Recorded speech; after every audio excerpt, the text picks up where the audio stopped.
नमस्कार दोस्तों, तो आज आप लोग के लिए क्लास 10 का केमिस्ट्री का चैप्टर 2 लेकर आए हूँ, जिसका नाम है अम्ल, भस्म तथा लवण।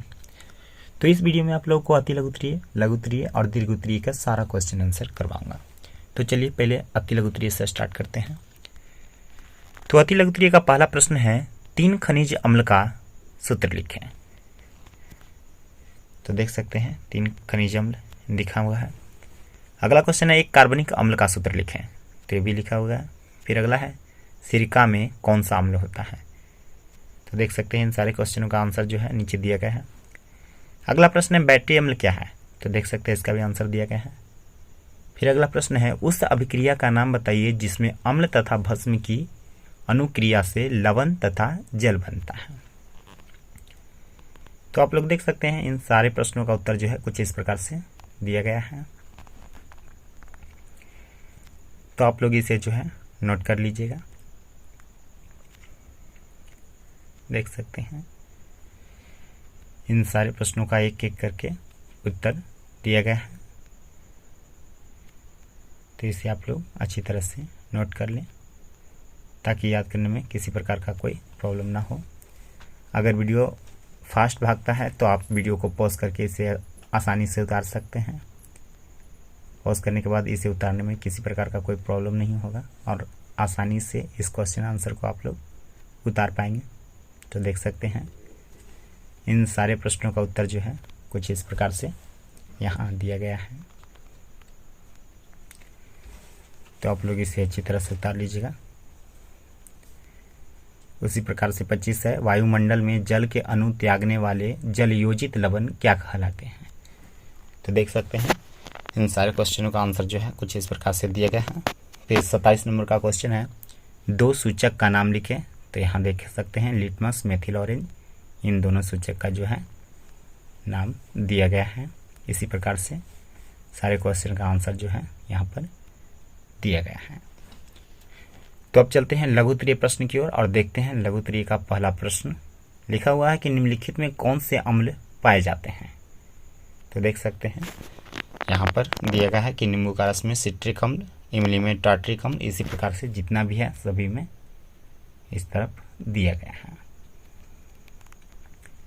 तो इन सारे प्रश्नों का उत्तर जो है कुछ इस प्रकार से दिया गया है। तो आप लोग देख सकते हैं, इसे आसानी से नोटबुक में नोट कर लीजिएगा ताकि याद करने में कोई प्रॉब्लम ना हो।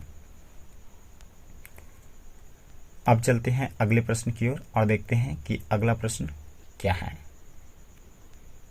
तो देख सकते हैं यहाँ पर दिया गया है कि एसिटिक अम्ल एक दुर्बल अम्ल है तथा अमोनिया एक दुर्बल भस्म है। यहाँ दुर्बल शब्द का क्या तात्पर्य है। तो देख सकते हैं इन सारे क्वेश्चनों का आंसर जो है कुछ इस प्रकार से दिया गया है।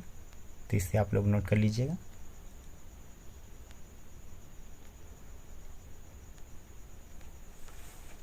अब चलते हैं अगले प्रश्न की ओर और देखते हैं अगला प्रश्न क्या है।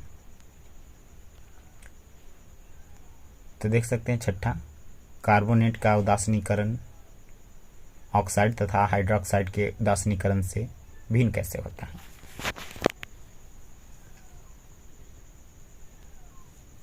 तो इन सारे प्रश्नों का उत्तर जो है कुछ इस प्रकार से दिया गया है। तो आप लोग अच्छी तरह से इसे नोट कर लीजिएगा। ये सारे प्रश्नों का उत्तर कुछ इस प्रकार से दिया गया है। देख सकते हैं।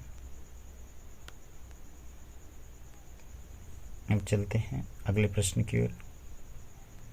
देख सकते हैं अगला प्रश्न 10वां। इन सारे प्रश्नों का उत्तर जो है कुछ इस प्रकार से यहाँ पर दिया गया है। तो वीडियो को पॉज करके अच्छी तरह से इन सारे क्वेश्चनों का आंसर जो है आप लोग नोटबुक में उतार लीजिएगा ताकि याद करने में कोई कठिनाई ना हो और अच्छी तरह से इसे याद कर सकें।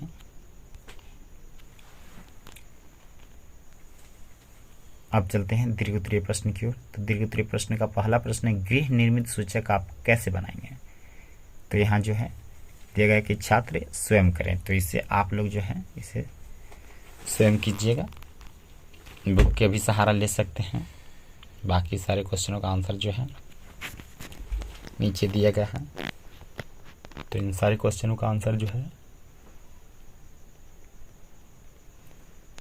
डाल लीजिएगा ताकि अच्छे से याद कर सकें। अब चलते हैं अगले प्रश्न की ओर और देखते हैं कि अगला प्रश्न क्या है। तो अगला प्रश्न है, लवण किसे कहते हैं? 2 अम्लीय तथा 2 सामान्य लवणों के नाम लिखें। तो देख सकते हैं यहाँ पर इन सारे लवणों का आंसर जो है दिया गया है। उसी प्रकार से 5वां प्रश्न है, उदासीनीकरण अभिक्रिया क्या है? उदाहरण देकर समझाएं। तो देख सकते हैं यहाँ पर इसका उदाहरण दिया गया है।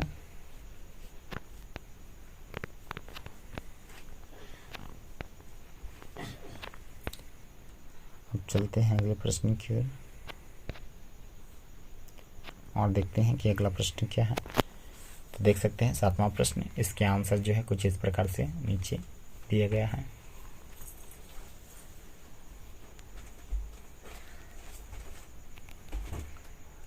तो इसे आप लोग अच्छी तरह से नोट कर लीजिएगा। अब चलते हैं अगले प्रश्न की ओर और देखते हैं कि अगला प्रश्न क्या है। तो देख सकते हैं, दैनिक जीवन में पीएच का मान बताएं। तो इन सारे प्रश्नों का उत्तर जो है नीचे दिए गए हैं। तो इसे आप लोग अच्छी तरह से नोट कर लीजिएगा ताकि इसे अच्छे से याद कर सकें। ये सारे प्रश्न जो हैं दीर्घ उत्तरीय है, तो इसे आप लोग नोट कर लीजिएगा। तो ये वीडियो आज भर के लिए इतना ही। अगले चैप्टर का जो है अगले वीडियो में लेकर आऊँगा।